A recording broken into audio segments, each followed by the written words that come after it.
Welcome back dear students. हम लोग subjective question के बाद अब ऑब्जेक्टिव क्वेश्चन की तरफ आगे बढ़ रहे हैं और इस ऑब्जेक्टिव क्वेश्चन में भी आपको दो सीरीज दिया जाएगा, दो पार्ट दिया जाएगा सब्जेक्टिव की तरह।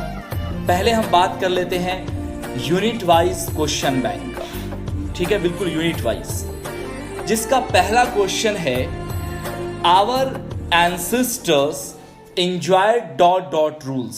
देखिए ये आपको ये सीरीज बहुत बहुत बहुत ज़्यादा इंपॉर्टेंट है। बहुत कम ही ऐसा कोचिंग है जो इतना मेहनत करके आपको यहाँ तक ये चीज़ देगा। देखिए ये आस्क 2018 यानी कि 2018 में पूछा गया क्वेश्चन है। इसी तरह से फर्दर मैं एक एक आपको बताने वाला हूँ। Our ancestor enjoy dot dot rules, तो सीधी बात है कि हमारे जो एंसेस्टर हैं वो क्या नोबल रूल्स में एंजॉय करना चाहते थे या होम रूल्स में, फाइन में या गुड में? यस, तो इसका आंसर हो जाएगा ऑप्शन बी, बिल्कुल सही। क्वेश्चन नंबर 2 है कि gibbon is associate with dot dot. ये क्वेश्चन भी आपको 2018 में पूछा गया हुआ है। अब देखिए गिबन एक उसका कैरेक्टर है इस कहानी का, तो गिबन इज एसोसिएट विथ, इस ये कहाँ के थे, कहाँ के रहने, एसोसिएट का मतलब कहाँ से जुड़े हुए थे ये? रशिया से, इटली से, स्वीडन से या फिर अमेरिका से? तो क्या होगा इसका सही आंसर? ठंडी में इडली खानी चाहिए गर्मा गर्म। इडली ठंडा होता है?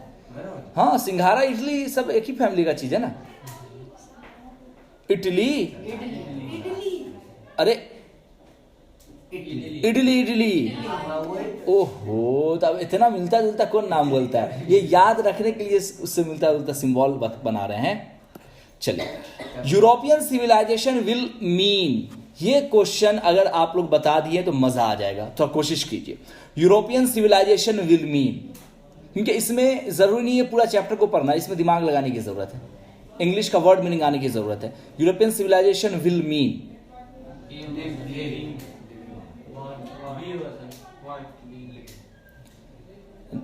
न ये होगा, और लिविंग कोई बोल रहे थे, न ये होगा।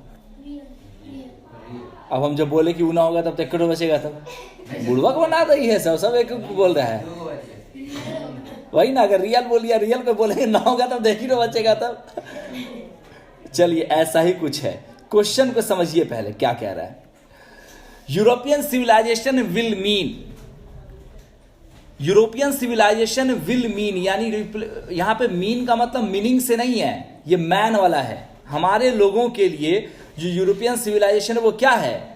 एक मतलब सही चीज नहीं है, उसका हम पर असर नहीं पड़नी चाहिए। उसके लिए जो इंग्लिश वर्ड आता है वो रुइन आता है, RUIN, है ना, जिसका प्रभाव अच्छा ना हो उसको इंग्लिश में कहते हैं। और इसलिए मैंने कहा था कि वर्ड मीनिंग अगर यहां पे आ रहा होगा तो समझ जाओगे इस क्वेश्चन को।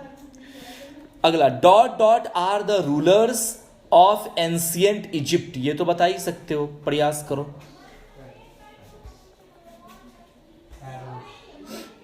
बिल्कुल, देखिए मैं आपको एक छोटी सी कहानी बताता हूं, कभी नहीं भूलोगे। क्वेश्चन क्या है कि dot dot are rulers of ancient Egypt. Egypt उसी को कहते हैं जिसको हम लोग फिरौन से जानते हैं। फिरौन कहाँ का बादशाह था? इजिप्ट कहे तो हम लोग उर्दू में क्या कहते हैं उसको?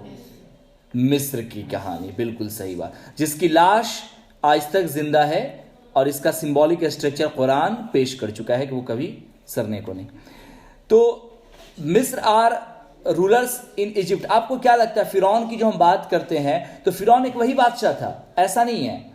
फिरौन एक लक़ब, जैसे मुगलिया सल्तनत सब मुगल था, है? उसी तरह से ये जो हम लोग बात करते हैं फिरौन, ये असल में ये है क्या? फिरोह। क्या है ये? फिरोह। उसी को उर्दू में ट्रांसलेशन फिरौन हो जाता है। वो भी फिरौन गलत ट्रांसलेशन नहीं है, बट इंग्लिश में उसको हम फिरोह बोलते हैं। अब वही फिरौन है, इन्हें इसका इंग्लिश बना है, उसी को इंग्लिश में ऐसे बोला जाता है, लिखा भी कुछ ऐसे जाता है। तो वही था कि are rulers are ancient Egypt, पुराने इजिप्ट का जो रूलर्स था वो क्या कहलाता है? तो फिरोह कहलाता है। काफी अच्छा क्वेश्चन सब है, आगे देखिए। अब ये क्वेश्चन 2005 सॉरी 5वां जो क्वेश्चन है ये 19 और 20 दोनों में पूछा गया है। तो अक्सर लोग कहते हैं कि सर ये अगर पिछले साल पूछा गया तो इस साल तो नहीं है पूछेगा। ये जरूरी नहीं है भाई साहब, ये जरूरी नहीं है। Hour for a father did not invent machinery because, hour for a father did not, ये तो खैर आपके सिलेबस में ही मैंने पढ़ाया था, थोड़ा सा सोच के बताइए क्या होगा। आवर फॉर ए फादर, हमारे जो फॉर ए फादर हैं, not invent machinery because they knew we would become slaves, क्योंकि वो चोर डाकुओं से बचना चाहते थे। यही था ना भाई? तो बिल्कुल सही बोले आप लोग, ये आंसर हो जाएगा।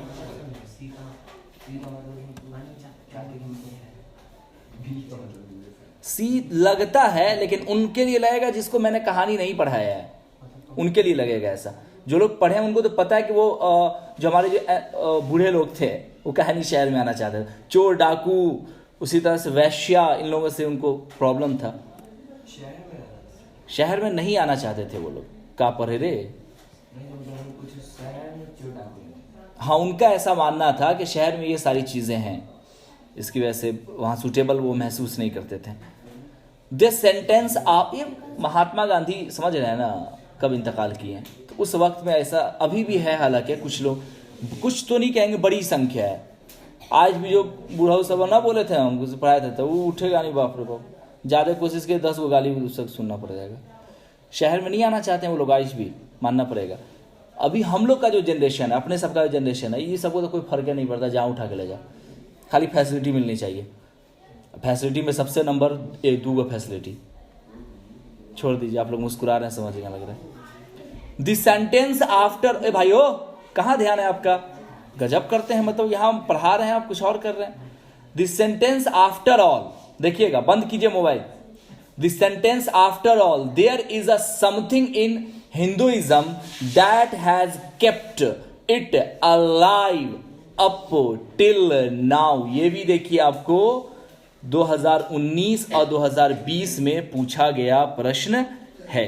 जल्दी से बताएं, देखो इसका मतलब क्या बना। The sentence after all there the something, बिल्कुल सही बोल रहे हैं, Indian civilisation and culture. Normal सी बात है, ये कहानी पढ़ रहे हैं तो। Dot dot the were satisfied with an small village, क्या होगा? पक्का? टिक कर दें? बहुत अच्छे। The Gujarati equivalent for a civilisation mean, ये आपको 2021 में प्रश्न पूछा गया था। बताइए, ऑप्शन और खोल दूं? लीजिए, बिल्कुल सही बोल रहे हैं। क्या होगा इसका? Good conduct. देखिए, ये सब क्वेश्चन आप लोग को नहीं पहले दिया, उसके बाद अगर बता पा रहे हैं बहुत अच्छी बात है। थोड़ा बहुत पढ़े, हल्का फुल्का क्लासे में, घर पे तो नहीं पढ़े होइएगा, तो इतना बना पा रहे हैं। सोचिए जिस दिन पढ़ना शुरू कर दीजिएगा, इतना सटीक पढ़ा रहा हूँ कि बहुत अच्छी तैयारी हो जाएगी आपको। इसी तरह का, अगर मतलब बता, इसी तरह का क्या यही क्वेश्चन है, सब पूछा गया हुआ है, तो इस तरह का ही क्वेश्चन आता है, इसकी तो गारंटी है भाई साहब। मैं आपको रेफरेंस भी दे रहा हूं किस साल का है। Some of the immediate and a brilliant results of the modern invention are too maddening to resist is from, सी को मान लूं, नॉर्मल सी बात है। Civilisation is that the mode of conduct which points out to man the path of duty is from. ये सब देखिए, आपको यहां तो खैर पता है कि चैप्टर पढ़ाई हो रहा है तो बता दे रहा हूं, तो यहां पे थोड़ा सा आपको याद भी रखना ये चीजें, क्योंकि वहां पे चैप्टर वाइज तो क्वेश्चन आएगा नहीं, यहां पे मैं यूनिट वाइज कर दे रहा हूं।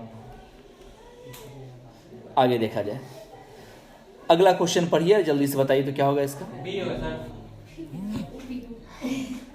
बिल्कुल सही। Next, Indian remains immovable and that is earth. एक तरह क्वेश्चन को मैंने एक ही साथ रखा है ताकि दिक्कत ना हो। अब इस क्वेश्चन का बता, यहां पे अब फिर चेंज हो रहा है question.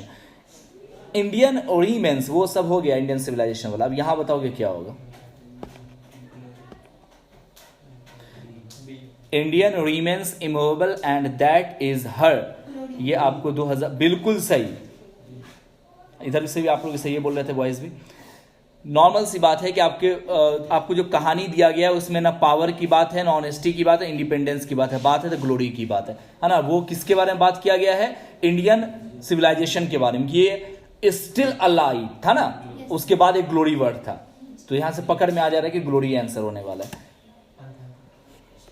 I am thankful to the West for many things I have learned from the Western literature is taken from ...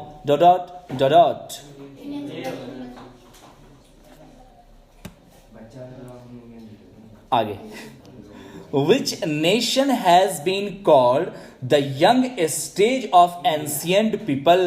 Ask 2022. क्या होगा? पक्का पक्का पक्का पक्का? नॉर्मल सी बात है, इंडिया ही होगी। Observing all this our ancestor discussed us from the luxuries and pleasure, ये भी था आपके नोट्स में, इज फ्रॉम ...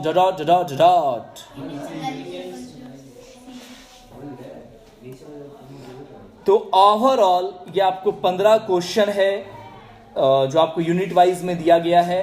नेक्स्ट क्लास में आपको एक और हम लेके आएंगे ऑब्जेक्टिव सीरीज, वो लास्ट होगा और वो शायद आप लोग को पहले भी दिया गया होगा नोट्स के रूप में, तो वो आप लोग कर लीजिएगा। वो बहुत ज़्यादा मिलता जुलता है आपके पूरे कहानी से, समरी से। ये थोड़ा थोड़ा अलग भी था, लेकिन सारे बहुत अच्छा से आप लोगों ने क्वेश्चन को अटैम्प्ट किया, इसके लिए थैंक यू। चलो, इसमें पूछने की तो आवश्यकता है ही नहीं कि कोई प्रॉब्लम होगा, ऑब्जेक्टिव क्वेश्चन था। चलिए, थैंक यू। अगर आपको हमारा वीडियो पसंद आए तो लाइक करें, सब्सक्राइब करें और शेयर करें।